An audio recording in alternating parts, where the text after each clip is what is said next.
The prairie whispered in tones of gold and ghost. Wind moved through the tall grass like a mother's hand through a fevered child's hair, tender, ceaseless, unseen.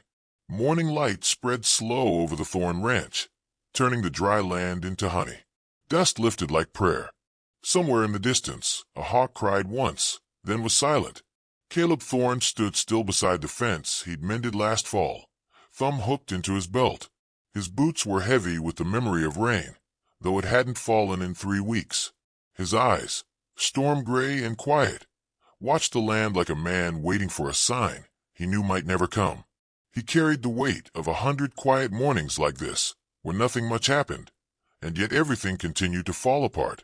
The barn roof needed patching. The well had dropped 2 inches. One of the calves limped and wouldn't feed, and Mabel, his ranch hand and old friend, had warned him, "You're wearing grief like it's armor, Caleb. Problem is, it don't stop the bleeding, just hides it." He'd nodded, like always, and said nothing. That day he rode into town for hinges and a new kettle. Ash, his gelding, moved easy beneath him. The town of Dry Creek wasn't much, just a line of crooked buildings, dust-worn signs, and a saloon that smelled of men who'd lost more than they drank. He wasn't looking for trouble. He wasn't looking for anything. But fate never asked what a man wanted. It just laid its cards down and stared. It was the sound, no, the silence, that caught his attention first. A crowd gathered near the livestock pens, but they weren't bidding on cattle. They were staring at a girl. She stood barefoot in the dirt, hair tangled, face streaked with dust. A dress that once might have been blue hung off her small frame, like it had given up. The man beside her swayed as he spoke, bottle swinging from his hand. "She don't talk. Don't hear either. Damned near useless," the man barked. "But she can scrub and cook, and I ain't got use for her now. 1 coin. Take her off my hands." The townsfolk murmured, but no one moved. Caleb's eyes narrowed. The girl, no more than 16, maybe 17, didn't flinch. Her gaze wasn't dull or broken. It was something worse, still. Too still. Like a creature that had learned not to react, not to breathe too loud, not to exist too brightly. The drunkard laughed bitterly. "Come on now. Ain't she pretty enough for $1? You all got sweethearts for strays, don't you?" Caleb stepped forward. He didn't know why. Maybe he was tired of seeing things rot while good folk looked away. Maybe he remembered the shape of silence in a child's eyes. Maybe he just couldn't stand the way the girl stood there like she'd already been buried. "How much?" His voice came low, rusted with disuse. The man blinked. 1 coin. Caleb handed him a silver dollar. Didn't look at the girl. Didn't speak. She followed him without hesitation, barefoot and silent. The crowd parted. No one met his gaze. They rode in silence. She sat behind him on the saddle, arms light around his waist, as though afraid to hold on too tightly. The sun climbed and sweat gathered beneath Caleb's collar. The land stretched before them, quiet and indifferent. He felt her breath, light against his back. Not a child. Not yet a woman. Just someone lost in between, dragged too soon through fire. When they reached the ranch, he dismounted and held Ash steady as she slid down. Her feet touched dirt, and she looked around without a word. Mabel stood on the porch, hands on hips, squinting. "You bringing home orphans now?" she asked, not unkindly. Caleb shrugged. The girl stood like stone, her eyes flicking from Mabel to the house to the windmill that turned slow in the breeze. "She'll sleep in the bunkhouse," Caleb said. "Give her space." Mabel raised a brow but nodded. "Got a name?" "She hasn't said." The girl didn't move. She didn't look afraid, just hollowed out. Mabel came down the steps, her voice softer now. "Well, come on then. Got stew inside. You look like yesterday's shadow." Inside, the fire cracked gently. The girl sat at the edge of the table, spoon untouched. She didn't eat. She watched. That night, Caleb watched the stars come out, seated on the porch with a cup of coffee gone cold. The girl sat on the step below him, her knees pulled to her chest. Crickets sang, and a soft breeze moved the trees just enough to make them whisper. He didn't ask questions. She didn't offer answers. Mabel came out, set down a folded quilt. "She needs a name," she said gently. Caleb looked at her. Mabel smiled a little, She's like a bird that forgot it could fly. Let's call her Lark." The name settled into the night, like it belonged there. Lark. He looked down at the girl. She didn't react, but her shoulders eased, just a little, as though the wind had changed direction. In the bunkhouse, she sat on the cot for a long time before lying down. No tears, no words, just the silence of someone who had long learned that noise invited pain. Caleb didn't sleep easy that night. He kept seeing her eyes, the way they moved without moving, the way they missed nothing. In the morning, she was already outside, sweeping the porch without being asked. He watched from the barn door, arms crossed, heart unsettled. There was something about her stillness that wasn't broken. It was survival shaped into silence.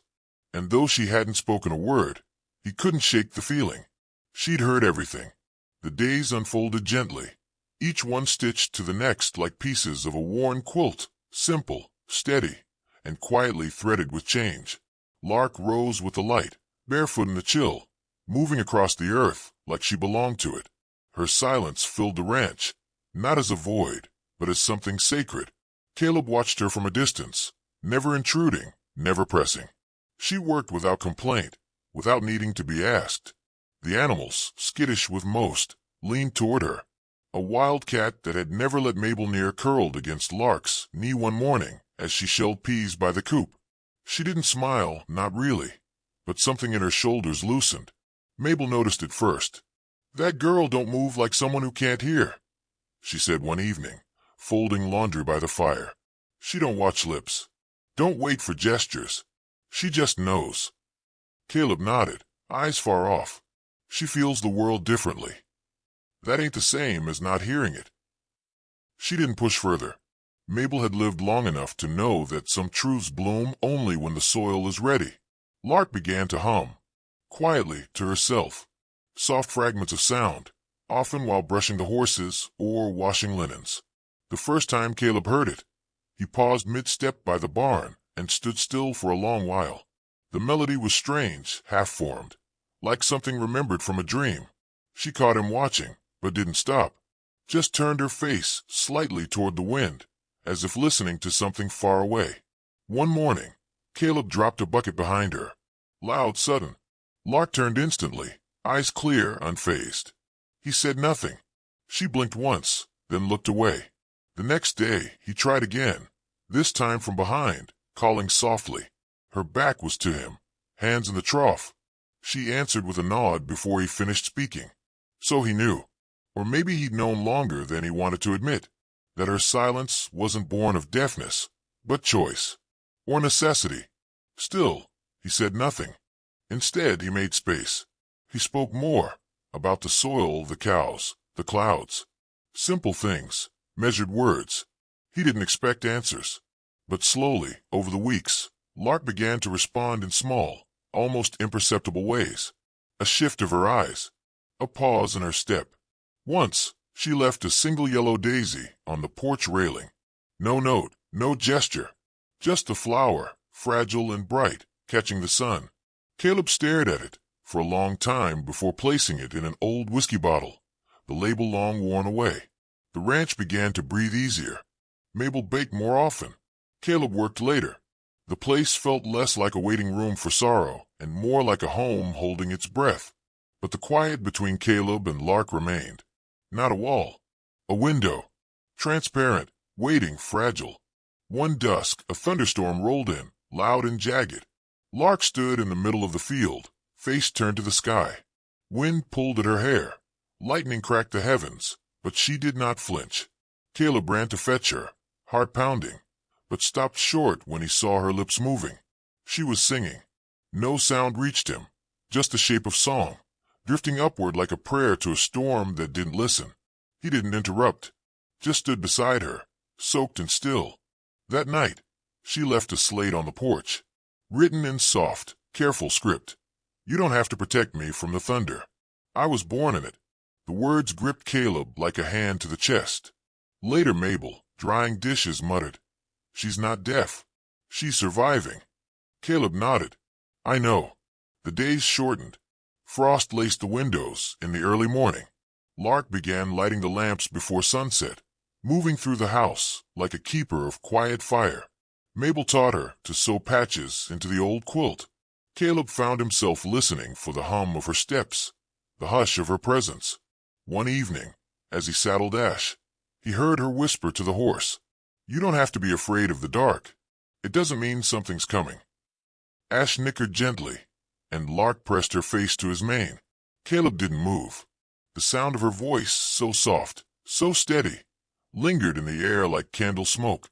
She didn't know he was near, but he heard her, and something in him cracked, not painfully, but like ice under morning sun. He spent that night in the barn, under the stars, unable to sleep. Not restless, just changed. In town, rumors stirred. Folks remembered the auction, remembered her father's drunken words. A priest once said the girl had been talkative as a child, then quieted after her mother died. No child stops speaking unless the world gives her reason, the priest had murmured. One man recalled seeing her flinch once when someone laughed too loud. Another remembered the bruises, once or twice, nothing spoken. None had done a thing. Caleb heard all this while trading grain. He said nothing, as usual, but his jaw clenched tighter, and his ride home was faster than usual. Back at the ranch, he found her kneeling in the dirt, coaxing a wounded sparrow into a wooden box. She looked up when he dismounted, but said nothing. He crouched beside her. "You listen," he said quietly, "to everything." She didn't deny it. "You've been pretending to be deaf." "Why?" Her hands paused. Her gaze didn't meet his. He waited. Finally, she traced her finger in the dirt. "Because hearing got me hurt." He swallowed hard. "And silence kept you safe." She nodded. He didn't ask more.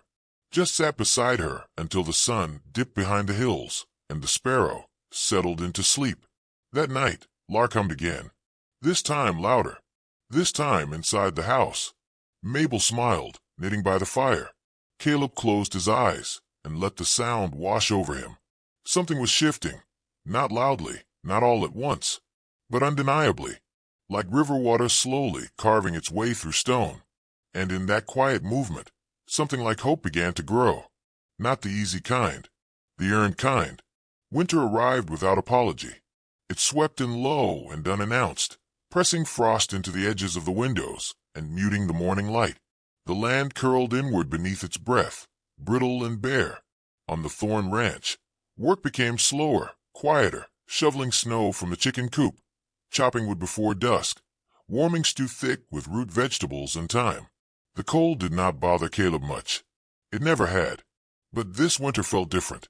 The silences in the house were no longer empty. They held presence now. They held her. Lark had taken to sitting by the fireplace, with a book in her lap. She rarely turned the pages, but her fingers traced each letter like they were old friends. Mabel began reading aloud in the evenings, voice warm and rich, breaking only when her eyes grew too tired. Lark would listen with her whole body, head tilted just slightly, as if savoring each sound.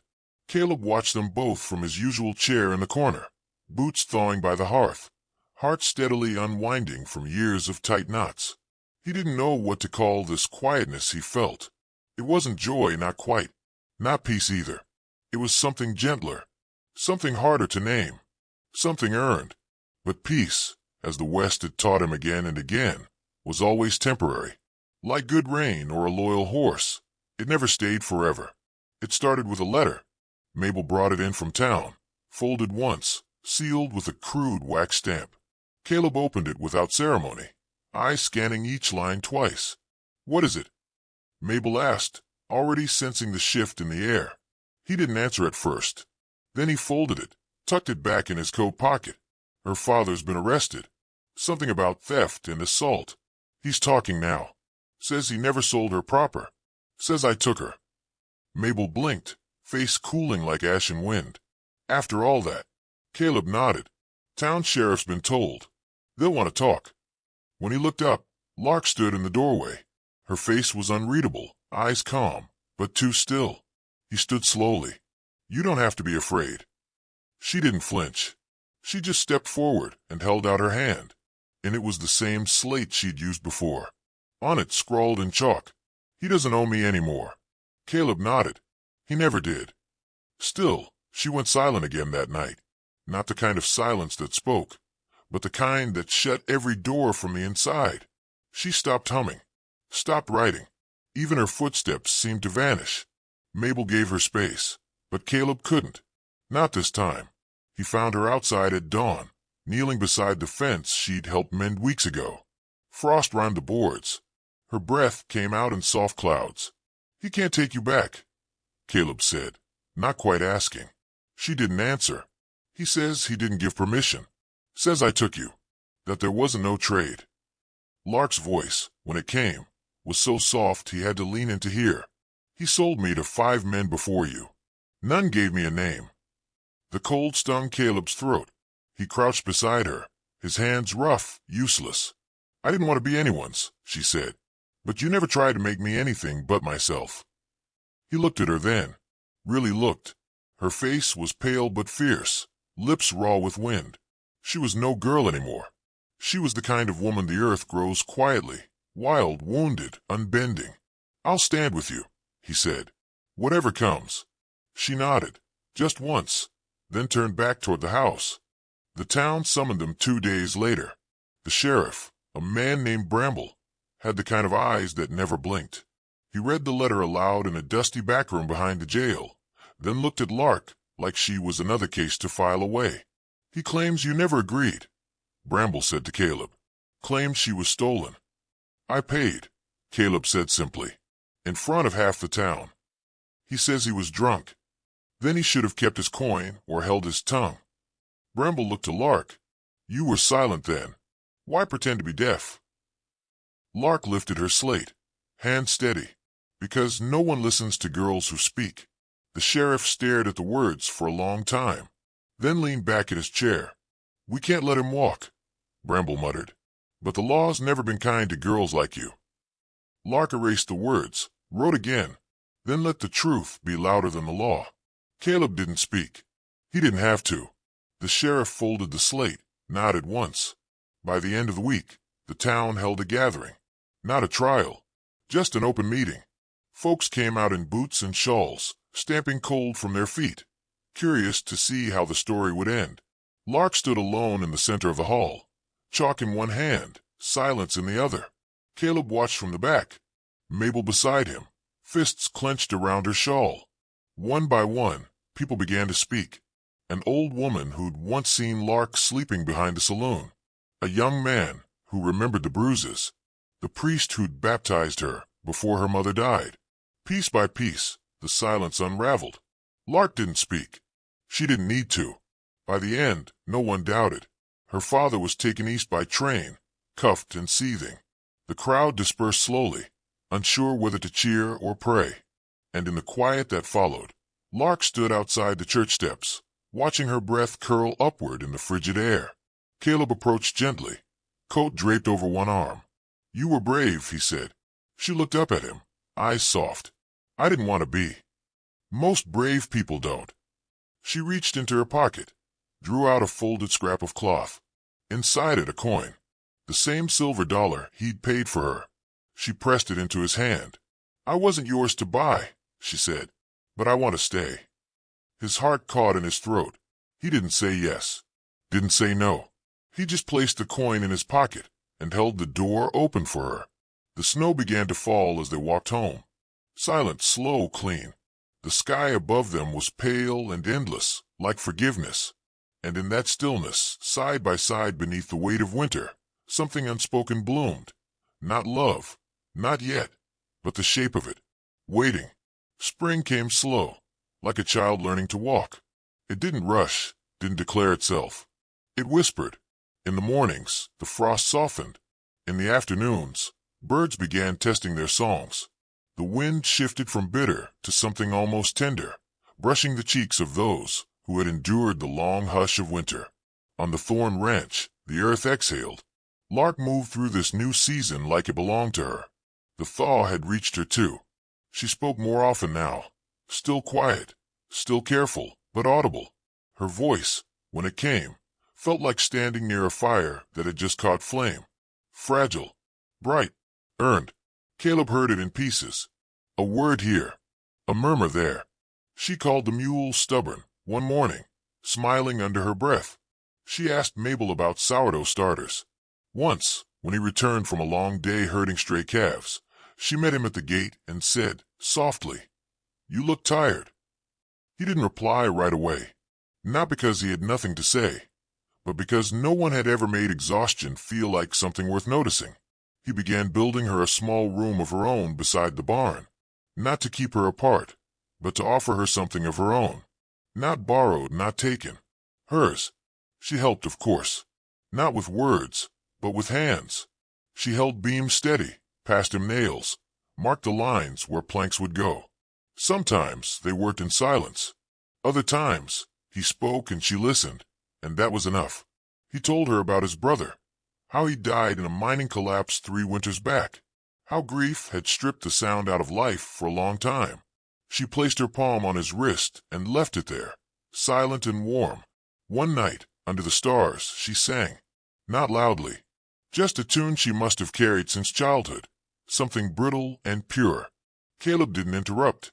He sat beside her on the porch, letting the song fill the dark. And when it ended, she said, "I used to believe no one would ever hear me again." "You were always heard," he said, "just not by the right people." But fate, as it often does in stories like this, wasn't done testing the quiet. It was early May when the first sign came. A fence cut clean through on the east edge of the property. Then tracks. Boot prints too large to be Mabel's, too unfamiliar to be Caleb's. He said nothing to Lark, not at first, but she felt it. The tension in his shoulders. The way he scanned the trees before turning in for the night. Something old had stirred. Something unwelcome. It happened 3 days later. Lark was in the garden, planting onions with her sleeves rolled high and hair tied with twine. Caleb was in the barn, hammering a final plank into the frame of her room. Then a sound. Boots on gravel. And a voice like rust and vinegar. "You think I don't know where you ran off to, girl?" Caleb froze. He stepped out slowly, breath taut, hammer still in his hand. Lark stood already, still as a sapling. Across from her stood a man Caleb had never seen, but knew instantly. The blood in her face had drained. The shape of her mouth had gone tight with memory. He was taller than Caleb, broader, with a grin that showed too many teeth and too little soul. "I'm her uncle," he said to Caleb, voice all ease and threat. "Come to collect what's mine." "She's not yours." The man laughed. "The law didn't say that. Her father's gone east. Sure, but that don't mean she gets to do as she pleases. Blood still binds, and blood says she comes with me." Lark stepped forward, voice firm, steady. "No." He blinked. "What?" "I said no." It was the first time she had spoken with full voice in front of a stranger. Her tone was low, not afraid, not loud, but final. Caleb could feel its weight in the air. The man's smile faded. "You think this rancher can protect you? You think a bucket of pigs and fences makes you free?" "I am free," she said. "You just never saw it." He lunged then, not to strike her, but to grab her arm. A move that belonged to 100 past nights, 100 unspoken memories. Caleb stepped in faster than he'd ever moved, one hand gripping the man's coat, the other pressing the hammer into his chest. "Don't," Caleb said. "Don't ever touch her again." The man growled. "She's just a girl." "No," Caleb whispered. "She's the strongest thing on this land, and you're not welcome here." For a heartbeat, it seemed the man might press it further. Then Lark raised her chin, stepped beside Caleb. "I used to be afraid of the dark," she said softly. "But it wasn't the dark. It was men like you who used it." He spat at the ground, eyes flicking between them. "You'll regret this. You'll both regret it." "No," Caleb said. "We'll remember it." The man left.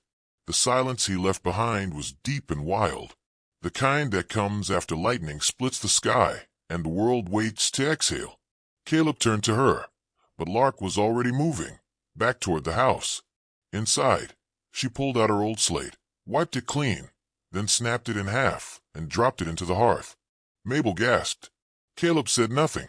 The chalk caught flame first, hissing like a final whisper. The board cracked and curled, blackened by heat. No more silence. Lark turned and faced them both. "I don't want to be afraid anymore," she said. You won't have to be, Caleb replied, and something in his voice broke open. That night, they didn't light the lamps. They sat in the dark, letting the stars speak. Caleb held her hand, and she didn't pull away. I never bought you, he said. I know, she whispered, but I gave myself to you, piece by piece. He didn't speak after that, just pressed her hand to his chest, where his heart beat solid and true. The next morning, she wore a ribbon in her hair, one Mabel had saved for decades.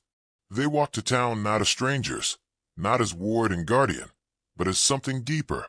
The townsfolk stared a little, then smiled. A girl once sold, a man once silent, now side by side, whole and steady. And though the world would always carry its shadows, Lark had found her light. It hadn't come in the form of rescue or revenge. It came in truth, in choice, in the quiet power of being seen and believed. At the edge of town, she stopped, turned to Caleb. I think I'm ready to be heard now, she said. And when she spoke again, it wasn't a whisper. It was the wind through canyon trees. It was the thunder that doesn't frighten anymore. It was her story, finally hers,